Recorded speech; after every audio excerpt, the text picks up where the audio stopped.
Welcome to Linda's Corner. My name is Linda Bjork. Today's podcast is titled Time Travel and the Lost Luggage, which sounds a little like a sci-fi mystery, but it's actually all true, and the title will make sense later on.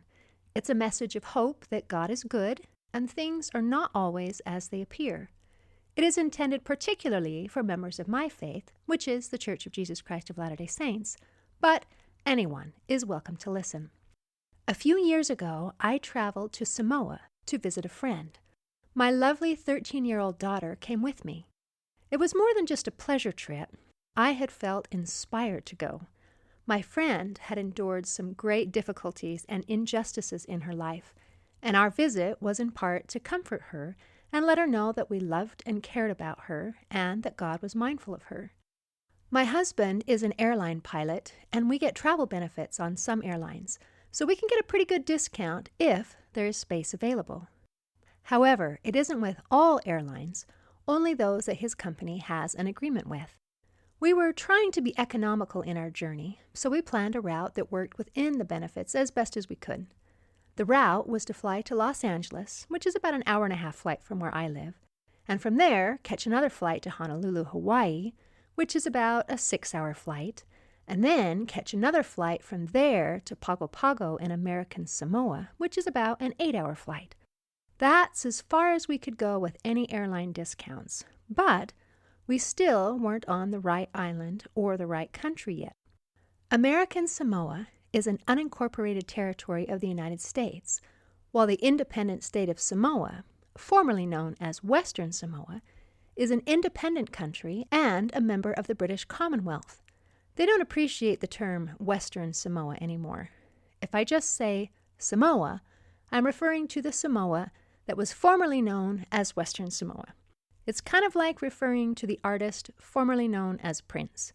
But in this podcast, for clarification, to distinguish between the independent state of Samoa from American Samoa, I'm going to use the old term Western Samoa, and I hope my Samoan brothers and sisters will forgive me. American Samoa and Western Samoa are only about a half-hour flight away from each other, but I have never seen two places with so much in common in terms of geography, history, people, language, and culture that have made such an effort to be different. In American Samoa, the currency is the US dollar, but in Western Samoa, they use Samoan currency called the tala. When you see posters for youth sports in American Samoa, you'll see images celebrating the championship football teams. But in Western Samoa, the posters are for cricket and rugby teams. In American Samoa, the cars drive on the right side of the road, like they do in America. But in Western Samoa, the cars drive on the left side of the road, like they do in England. Furthermore, the cars in American Samoa have the steering wheel on the left side of the car, so the driver sits on the left, like they do in the United States. But in Western Samoa, the cars have the steering wheel on the right side of the car, so the driver sits on the right. So all the cars in American Samoa and Western Samoa have to be imported, since there aren't any car manufacturers in either country. But even though they're only a half-an-hour flight from each other, the cars have to be imported from different places because they have the steering wheel on opposite sides. But to me, one of the most confusing differences between these two countries is that they are on different days. If it's Sunday in American Samoa, then it is Monday in Western Samoa. It used to be that Western Samoa had clocks and calendars that showed the same date and time as the clocks and calendars in American Samoa. But in June of 2011, Western Samoa decided to change sides of the international dateline. If you look at the international dateline on a globe, you'll see a vertical line with a few zigzags. Western Samoa decided to create a zigzag around their country so they'd be on the other side. They are no longer the farthest country in the world to the west, but the farthest to the east. Perhaps that's why they no longer want to be referred to as Western Samoa. I don't know why they chose to change sides and change days, but it makes traveling between the two adjacent islands pretty confusing. I left at 9 a.m. on Tuesday for a half-hour flight from American Samoa to Western Samoa and arrived a half hour later, which was 9:30 a.m. on Wednesday. Tuesday was over. That was so yesterday. My friend was there at the airport to welcome us, and I was so grateful because I didn't know if she even got the message that we were arriving, since my cell phone didn't have any coverage there and didn't work at all, and the hotel we had stayed at in Pago Pago the night before didn't have very good internet. But by walking around the lobby, holding my iPad out like a water-witching dowsing rod, I found that if I stood in a particular hallway near a particular door and held the iPad up about eye level, I could get just enough reception to maybe send an email if I was lucky. It was a bit disconcerting feeling so disconnected and vulnerable, but it all worked out. My friend got the email, and we made it to Western Samoa. Finally. I loved seeing my friend, and I loved spending time with her and meeting her extended family and learning about the culture and the history of the island. For example, I was surprised to learn that Robert Louis Stevenson, the author of Treasure Island, Kidnapped, and The Strange Case of Dr. Jekyll and Mr. Hyde, spent his last years in Samoa and was buried there. Stevenson was originally from Scotland, but when his book sold well, he had enough money to travel. He loved Samoa and moved there for his health and stayed for the rest of his life. We hiked up a mountain to see his grave. There's a Robert Louis Stevenson museum there that is open to the public, and there is an impressive black statue on the outside deck of the museum. The statue is of two men. One man is lying down, partially bound and wrapped in palm fronds, and a second man, who is obviously in anguish. My friend shared with me the story of the statue. It commemorates the end of cannibalism in Samoa. Long ago, Samoans were cannibals. People were sacrificed as a tribute and eaten by the king or chief. This sacrifice was called an aso, which means the king's day. One day, the chief's son, Paulu, overheard two brothers talking. He learned that they were from Savaii on their way to the high chief, and the younger one was to be sacrificed and served as Chief Malietoa's dinner that day. Paulu took pity on the brothers and had an idea. He commanded them to wrap him in coconut leaves and carry him as the tribute to his father. When Paulu's father was ready to eat, they opened the bundle of coconut leaves, and the chief saw his own son. Immediately, Chief Malietoa was filled with grief and decided to end cannibalism all over the islands. So the statue captures that moment where Malietoa is unwrapping the leaves to find his own son offered as the daily tribute, and his anguish at the thought of eating his son. It's a fascinating true story, and I'm really glad that there's no cannibalism in Samoa today. We attended the beautiful temple in Apia, and I learned about the fire that destroyed the temple in 2003. Work was being done on the temple to prepare for the temple's 20th anniversary. They think the fire had something to do with the remodeling project, but no one knows for certain. The Apia Samoa Temple is the only temple of the Church of Jesus Christ of Latter-day Saints, besides the original Nauvoo Temple, to be damaged this extensively by fire. The fire and destruction of the temple was devastating to the people of Samoa. But the temple has been rebuilt, and it is beautiful in every way. The trip was wonderful, and the time quickly came to go home. I needed to get back in time for my daughter's graduation. We naturally planned to backtrack the path that we had taken to get there. First, we'd buy a ticket for a flight from Western Samoa back to American Samoa, and from there fly standby to Hawaii, and then from Hawaii to Los Angeles, and from there home.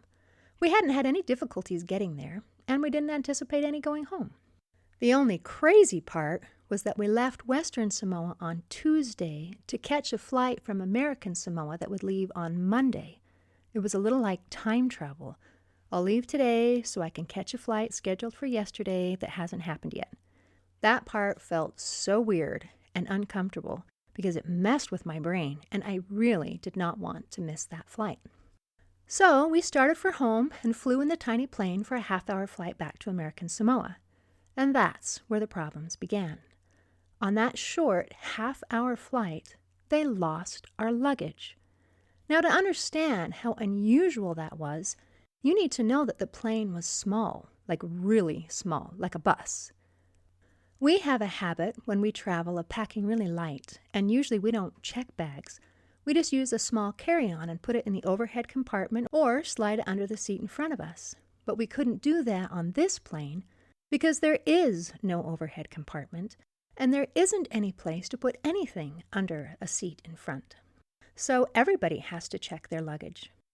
But it's more like throwing the bags in the trunk than what you might normally think of checking luggage and going through a big process to get to the plane.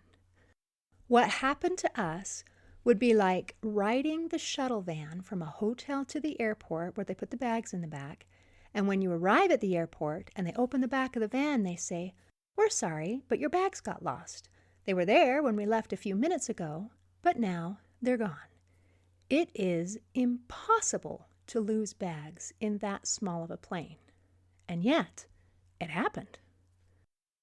So now we have at least 14 hours of travel to look forward to, bouncing through multiple airports, but we have no luggage. I talked to some of the employees of the airline and asked if they could send our luggage home after us on the next flight, and they assured me that they'd take care of it. So I tried not to panic and hoped for the best. While we were waiting for the flight, I noticed a young man who was obviously nervous and worried. I asked him if he was okay, and he said, "I'm just so nervous that I'm not going to make this flight. I'm traveling standby, and I've been trying to get home for 3 weeks now, and my auntie that I'm staying with is getting tired of hosting me, and I don't know what I'm going to do if I miss this flight too." My heart sank. It was then that I realized that we were in trouble. This poor young man had been waiting 3 weeks for a seat flying standby. There was no internet, no phone service, no computer screens, and no way that I could check if there were any seats available for me and my daughter, or for anybody else for that matter. I talked to an airline employee, but all they could show me was the list of people waiting for a seat. And that list was very, very long. But they had no information whether or not there were any seats available for any of the people on that list. I decided to change tactics. I needed to get home, and I figured it would be better to pay for full-price last-minute seats than to be stranded. So I asked if I could buy 2 tickets, but they said no. It was too late to buy tickets. So we waited with a sick feeling of dread while the plane loaded and then left without us. I've had planes leave me before, lots of times. It's part of flying standby. But I'd never been left so far from home before, and with no phone and no internet, I didn't know when the next flight would be or what to do next. It was late, and we made our way to the same hotel where we'd stayed on our journey toward Western Samoa. I made sure my daughter was safely in our room, and then headed to the lobby to try to find that spot in the hallway next to the doorway where I could get a little internet access on my iPad. It was there that I learned that we were really in trouble. There are only 2 flights from American Samoa to Hawaii each week. We missed Monday's flight, and the next flight wasn't until Friday.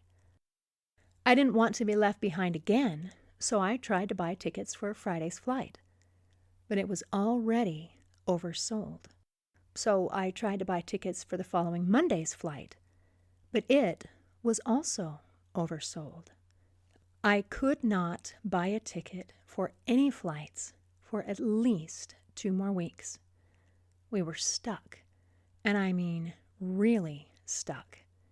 And remember that they had lost our luggage, so we were stuck with no clothes. I checked to see if there were any flights to Hawaii that left from the other island of Western Samoa, and there was one that left in a couple of days that had a few seats available. It was with an airline that we didn't have any agreement with, so I'd have to pay full fare last-minute prices, which at this point is kind of like buying a small car. But I came to realize that that was the only possible way to get home. Ever. Also, going back to Western Samoa meant that I had the advantage of having a friend, whereas here, in American Samoa, I didn't know a soul, and I had no support whatsoever. I sent an email to my family that we weren't coming home, and figured that the next step was to head back to the airport in the morning and buy a flight back to Western Samoa and just take it a step at a time. I didn't sleep very well because I was pretty stressed out. I was stranded, I was scared, and I was mad at God. You sent me here to show my friend that you love her and care about her. But what about me and my daughter? Don't we count? You told me to come, you promised we'd be okay, and now we're stranded, and we have no luggage. In the morning, we checked out of the hotel and headed back to the airport to buy tickets for the first flight to Western Samoa. I was told that the flight was full, but there are flights that go back and forth from American Samoa to Western Samoa all day long, so I asked about the next flight. It was also full. The next one? Full.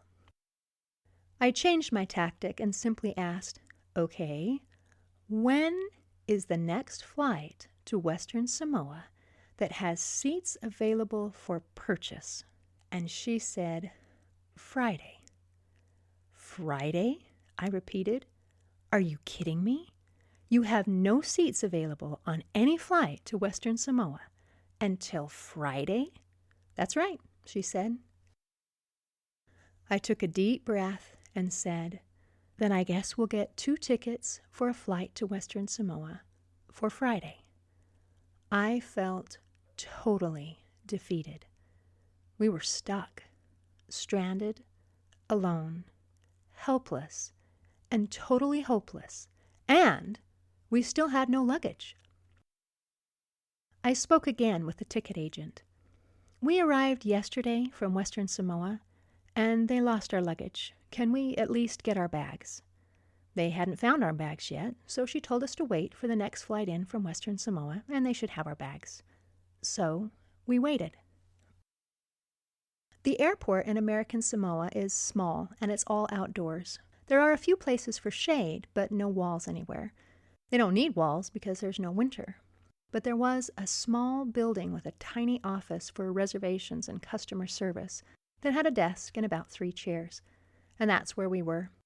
My daughter and I waited in that tiny office for hours. We had no place else that we could go. We were basically homeless, with no hotel, no car, no luggage, nothing. I was trying not to show my panic and despair for the sake of my sweet daughter. I didn't want her to panic and despair.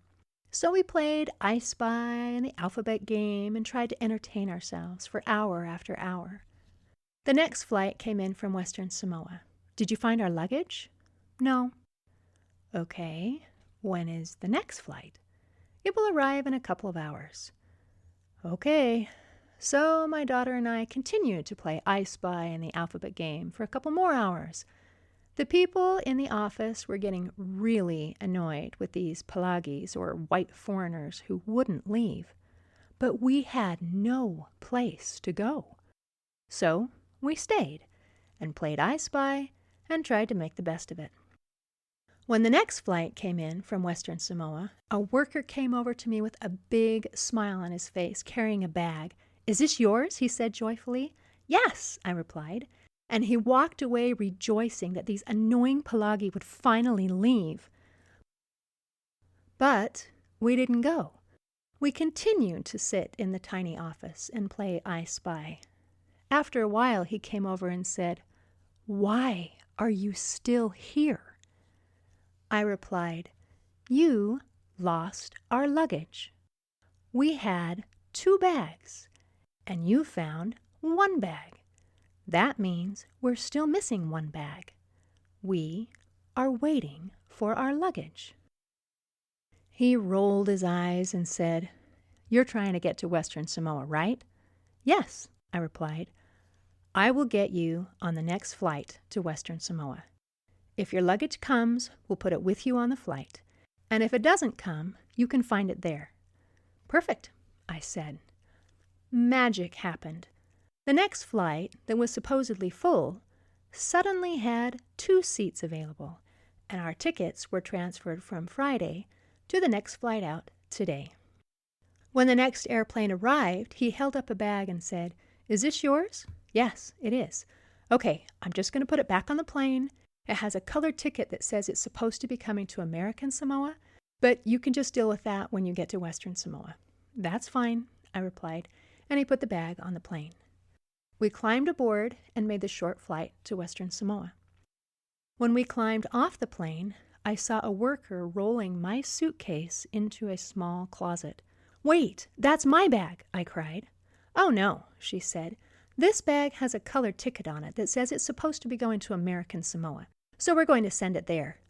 "No," I insisted. "That bag is mine, and it's coming with me." It took a while to convince her, but she reluctantly brought it out of the closet. So, we made it back to Western Samoa with our bags, but I still had no working phone, no internet, and no way to let my friend, who thought I was back in the United States, know that we were here. We hired a taxi, and fortunately I remembered enough landmarks so the taxi driver could find her house, where we knocked on the door and said, "Surprise, it's us again. Is it okay if we stay with you for a couple more days?" Eventually, we did make it home. We bought tickets for the next flight leaving Western Samoa in a couple of days. I missed my daughter's graduation, unfortunately, but we were just grateful to be home. So, we had an adventure, and not all of it was pleasant.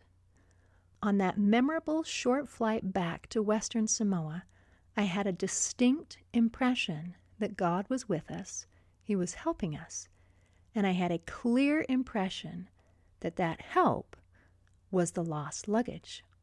The lost luggage was the miracle that saved us. We were stranded. We knew no one. We had no connections and no resources. To the workers at the airport, we were just strangers, Pelagis no less, and no one was going to help us. But because they lost our luggage, we had a problem that was their fault.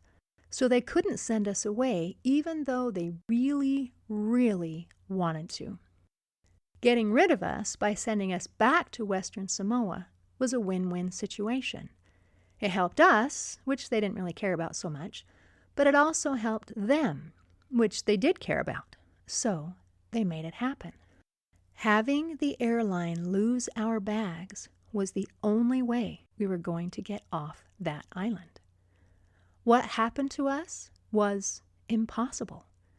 Remember the size of the plane and the location of the luggage compartment? What happened to us would be like riding the shuttle van from a hotel to the airport where they put the bags in the back, and when you arrive at the airport, they open the back of the van and say, "We're sorry, but your bags got lost. They were there when we left, but now they're gone." It is impossible to lose bags in that small of a plane. And yet, it happened.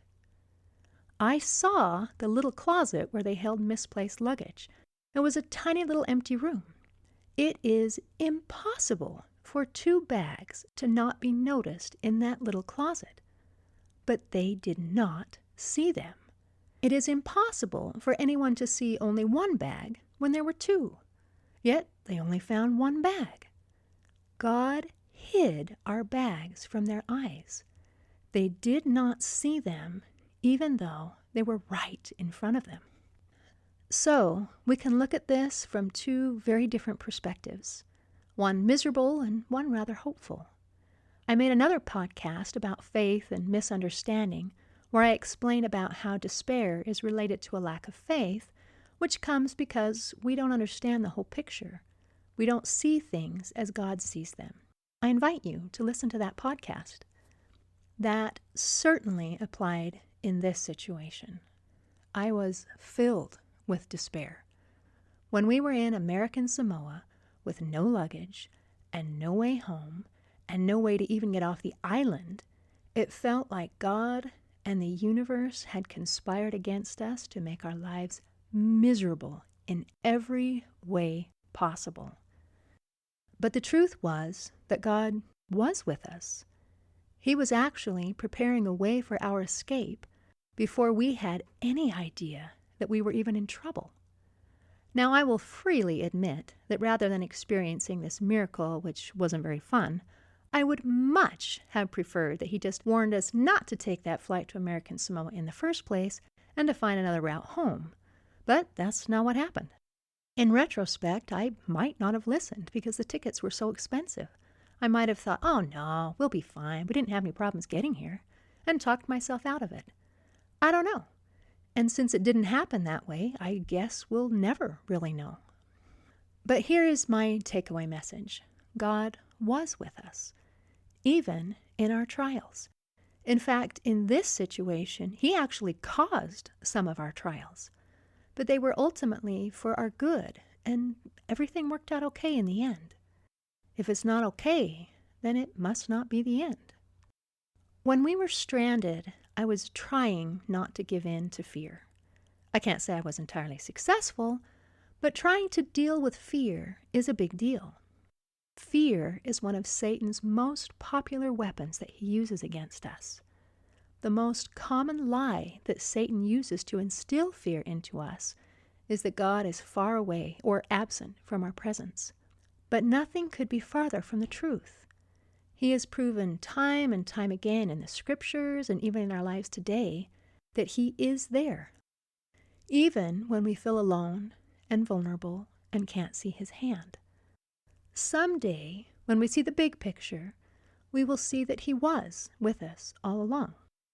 He has promised to never leave us nor forsake us, and God can't lie. If he says it, he has to do what he says. In closing, I'd like to share 2 quotes. The first is from Deuteronomy chapter 31, verse 6. Be strong and of a good courage. Fear not, nor be afraid of them. For the Lord thy God, he it is that doth go with thee. He will not fail thee, nor forsake thee.